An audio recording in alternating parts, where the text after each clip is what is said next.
Everyone, ये हमारा part number 5 है 1000 MCQ सीरीज में।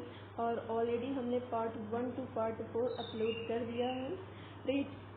और फिर उसके बाद माइक्रो इकोनॉमिक्स का हमने स्टार्ट किया। इससे पहले हमने क्या स्टार्ट किया था, हमने कॉस्ट अकाउंटिंग स्टार्ट किया था। तो उसमें हमने देखा था 1000 MCQ सीरीज, जिसमें हमने पार्ट 1 टू पार्ट 16 जो है वो कंप्लीट कर लिया, राइट। तो जाइए इनको देखिए और अच्छे मार्क्स ये करिए। देर क्यों लगाते हो बच्चों जी। तो चलिए हम पार्ट 5 स्टार्ट करते हैं, माइक्रो इकोनॉमिक्स का 1000 MCQ सीरीज। तो चलिए पहला क्वेश्चन क्या है कि पहला क्वेश्चन ये है कि जो इरविंग फिशर है, राइट, इरविंग फिशर है, ठीक। वो क्या है कि इक्वेशन दिया था इन्होंने एक क्वांटिटी थ्योरी ऑफ मनी का, ठीक है। क्वांटिटी थ्योरी ऑफ मनी का इक्वेशन दिया था, क्वांटिटी थ्योरी ऑफ मनी का इक्वेशन दिया था इरविन फिशर ने, राइट। क्या इक्वेशन दिया था, MV बराबर PV, यानी MV बराबर क्या लिखा है, MV बराबर PY। M से बात कर लेते हैं तो M से होता है, M से क्या होता है, क्वांटिटी ऑफ मनी, और V से क्या होता है, velocity of circulation of money, right. और P से क्या होता है, P से होता है प्राइस लेवल, राइट। Y से क्या होता है, इनकम, रियल इनकम, ठीक, जो कि कांस्टेंट रहेगी। इस बात का ध्यान रखना है। GDP एक मॉनेटरी मेजर है, ऑलरेडी इसकी हम बात कर चुके हैं। अब GDP में क्या इंक्लूड होता है ये बताना है कि GDP कौन से गुड्स को इंक्लूड होता है। तो GDP में फाइनल गुड्स ही इंक्लूड किए जाते हैं, तो इस बात का ध्यान रखना है, फाइनल गुड्स।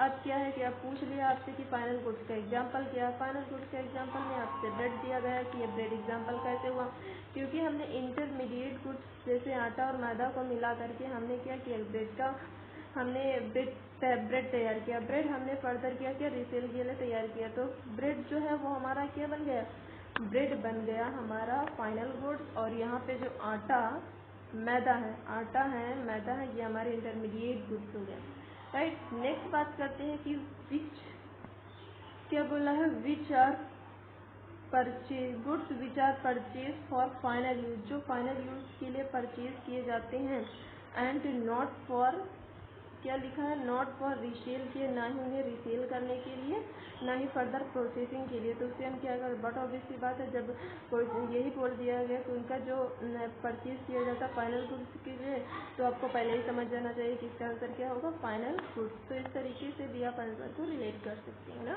पढ़ाओगे तो पता चलेगा कि आंसर कैसे रिलेट करते हैं। तो आंसर को रिलेट करना बहुत ही इम्पोर्टेंट होता है MCQ में।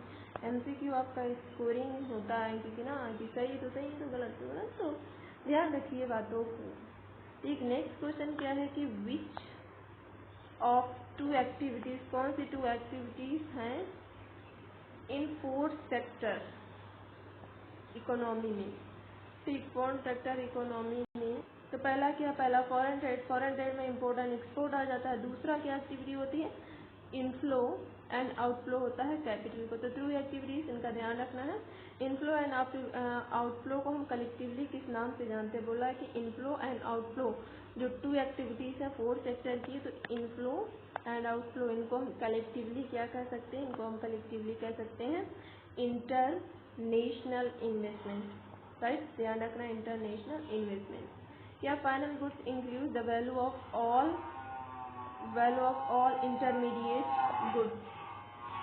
इस चीज़ की हमने बात कर ही ली जब हमने ब्रेड देखा था कि इसमें ब्रेड देखिए कोई भी फाइनल गुड्स तभी किसकी सहायता से बनता है, इंटरमीडिएट गुड्स की सहायता से बनता है। जब इंटरमीडिएट गुड्स नहीं मिलेगा तो फाइनल गुड्स कैसे बनेगा, ठीक। तो बात को ध्यान, इसलिए बोला गया है कि फाइनल गुड्स में जो होता है, फाइनल गुड्स में इंटरमीडिएट गुड्स जो है वो इन्वॉल्व रहती है। अगर आप कहें कि इंटरमीडिएट गुड्स में फाइनल गुड्स इन्वॉल्व रहती है तो आंसर इज नो, राइट। तो नेक्स्ट क्वेश्चन क्या है, goods which are purchase for further processing के लिए एंड फॉर रीसेल के लिए, तो बड़ा ऑब्वियस सी बात है, आपसे पूछ पहले ही बता दिया है आपको कि परचेज किया जाता फर्दर प्रोसेसिंग के लिए एंड रीसेल करने के लिए। तो हमने कहा सारा काम यूज का है, that is intermediate goods, right. Intermediate goods are inside the boundary line of production की बाउंड्री लाइन के इनसाइड होते हैं, ठीक, बाउंड्री लाइन के अंदर ही होती है, राइट। तो इस बात का ध्यान रखना, इस तरह से क्वेश्चन पूछे। अब इसमें बोला गया है भैया कि GNP GDP नेशनल से डोमेस्टिक में जाना है, डोमेस्टिक से नेशनल में जाना है, तो क्या बताया था, प्लस होगा नेट फैक्टर फ्रॉम अब्रॉड। तो इस तरीके से रिलेट करिए बेटा जी। एक ये क्वेश्चन है, ध्यान रखना है कि जब भी डिस्टिनेशन पूछे GNP और GDP, तो डिस्टिनेशन यही है कि net source from foreign, right. तो यही ऑप्शन टिक करना आया हुआ है question. National income also known as NNP net national product, ध्यान रखना।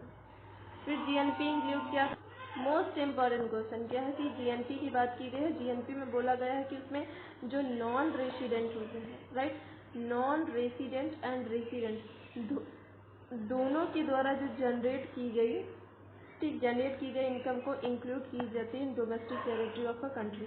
अब क्या बोला, इस चीज़ को हमने तो पहले डिस्कस कर लिया है कि अगर हम GNP में से डिप्रिशिएशन माइनस कर देंगे तो NNP आ जाएगा। क्यों, अब ऐसे रिलेट करिए भैया, ये ग्रॉस है, ग्रॉस तभी रहेगा जब इसमें डिप्रिशिएशन ऐड रहेगा। तो डिप्रिशिएशन ऐड हमको डिप्रिशिएशन माइनस कर देंगे तो हमें नेट मिल जाएगा, मतलब इस प्रकार से मुझे शुद्ध मिल जाएगा जब डिप्रिशिएशन हटा देंगे।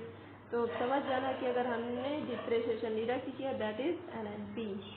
अब net factor income should be positive और निगेटिव हो सकती है, इस बात का ध्यान रखना। 1 नंबर वाले क्वेश्चन हम बहुत करा रहे हैं, ठीक। अब क्या बोला है कि net factor income will be positive, positive कब होगी, इस बात का ध्यान रखना। पॉजिटिव तभी होगी जब GNP जो है, हमने क्या बोला कि, अच्छा वो तो NFI बोला, ठीक, पॉजिटिव जब होगी NFI, ठीक, NFI पॉजिटिव जब होगी जब GNP क्या होगा, मोर देन GDP से। निगेटिव कब होगा, जब GNP लेस देन होगा। सब तो ध्यान रखना इसमें GNP का ही खेल है। अगर GNP बढ़िया, GNP बड़ा तो वो पॉजिटिव, तो पॉजिटिव, अगर GNP हुआ लेस देन NFI हुआ निगेटिव, ध्यान रखिएगा। यह बोला गया है कि GNP एट, क्या बोला गया है कि GNP अगर मार्केट प्राइस पे है और वो ग्रेटर है किससे, GDP से, तो क्या होगा, NFI is 0, NFI is 0, NFI is greater than होगा 0 से, ठीक, 0 नहीं होगा, ध्यान रखिए, NFI is ग्रेटर देन 0 से बड़ा होगा। नेक्स्ट क्वेश्चन है क्या है कि consumption of fix capital, fix capital का कंजम्पशन एंड बेसिकली इस क्वेश्चन में ये बोला गया है कि जो consumption of fix capital and या फिर fall in value of fix capital wear and tear, किसके वियर एंड टीयर बोला है, वियर एंड टीयर, तो इस कॉल्ड डिप्रिशिएशन, उसे क्या कहते हैं, डिप्रिशिएशन कहते हैं।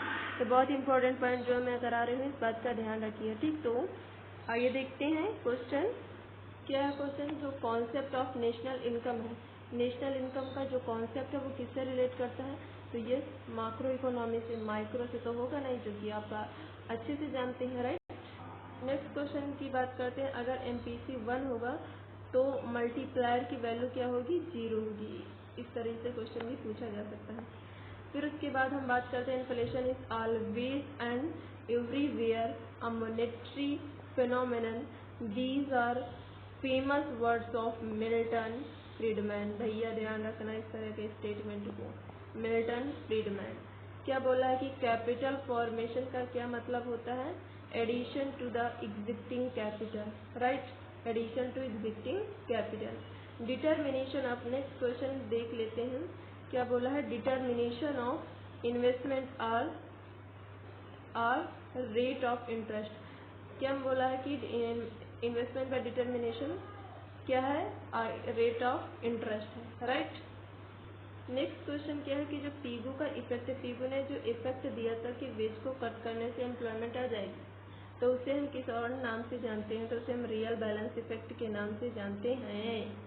फिर क्या, डिमांड फॉर लेबर डराइव्ड होती है from short run production function से, right. Short run production function में क्या होता है, डिमांड फॉर लेबर जो है वो इंक्रीज कर जाती है। रियल वेज रेस जो है वो किसके इक्वल होगी, रियल वेज रेस जो है वो मल्टीप्लायर, नहीं बोला गया है कि nominal wages divided by price, ये एक प्रकार का फॉर्मूला है, ध्यान रख। अगर ये बोले कि रियल वेज रेट जो है किसके इक्वल है, तो ये आपको बताना होगा कि मार्जिनल प्रोपेंसिटी ऑफ लेबर इसके इक्वल है, राइट। तो याद रखना। लेवल ऑफ, क्या बोला है कि लेवल ऑफ एम्प्लॉयमेंट जो है वो किसके द्वारा डिटरमाइन किया जाता है, तो लेबर मार्केट इक्विलिब्रियम के द्वारा, ठीक। नेक्स्ट क्वेश्चन क्या है कि when real wage rate low होगा तो more labour will be demand, aggregate demand. अब चलिए एग्रीगेट डिमांड देखिए, consumption plus investment, aggregate demand. और इनकम की बात कर लेते तो इनकम कैसे, income is the sum of consumption and saving. तो भैया ध्यान रखना, बहुत अच्छे अच्छे पॉइंट करा रही हूँ। अब इतना आप भी सपोर्ट ना करें तो ये तो गलत बात थी ना, तो सपोर्ट करना चाहिए। तो इन्वेस्टमेंट डिमांड डिक्रीजिंग फंक्शन है किसका, रेट ऑफ इंटरेस्ट का। पॉइंटर से क्वेश्चन उठाए गए हैं तो ध्यान रखिए कि डिक्रीजिंग फंक्शन है रेट ऑफ इंटरेस्ट का। इनवर्स रिलेशन होगा किसमें, बोला गया इनवर्स रिलेशन होगा rate of interest and investment में। बोलोगे कैसे, ऐसे जब रेट ऑफ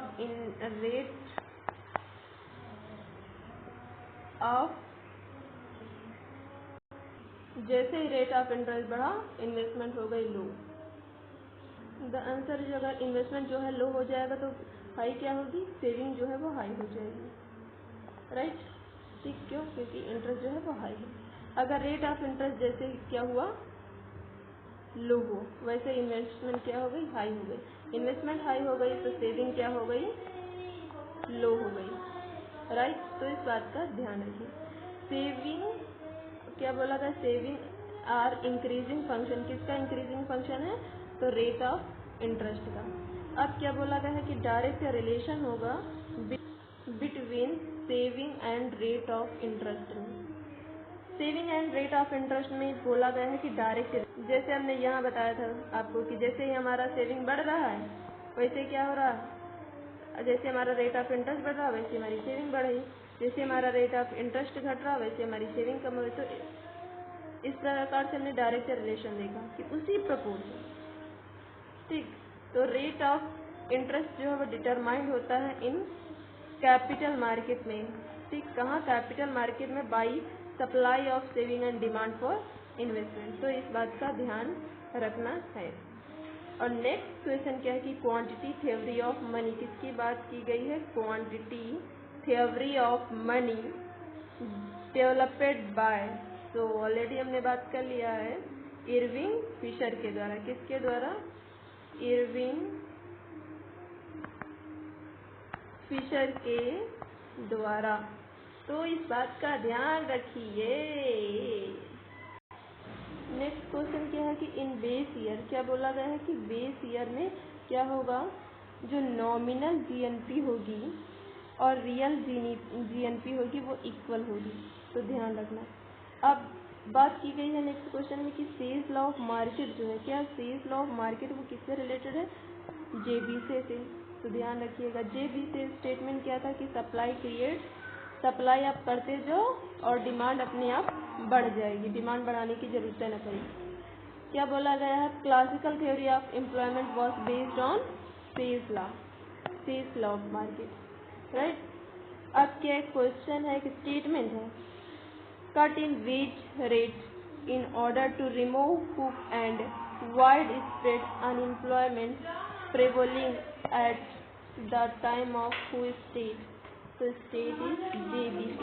इन्होंने क्या बोला था कि वेज रेट जो होगी इन ऑर्डर टू रिमूव, अगर उसे रिमूव कर दिया जाएगा तो वाइड स्प्रेड हो जाएगा, किसका वाइड स्प्रेड हो जाएगा, unemployment prevailing at that time, उसी टाइम पे वो स्टेट।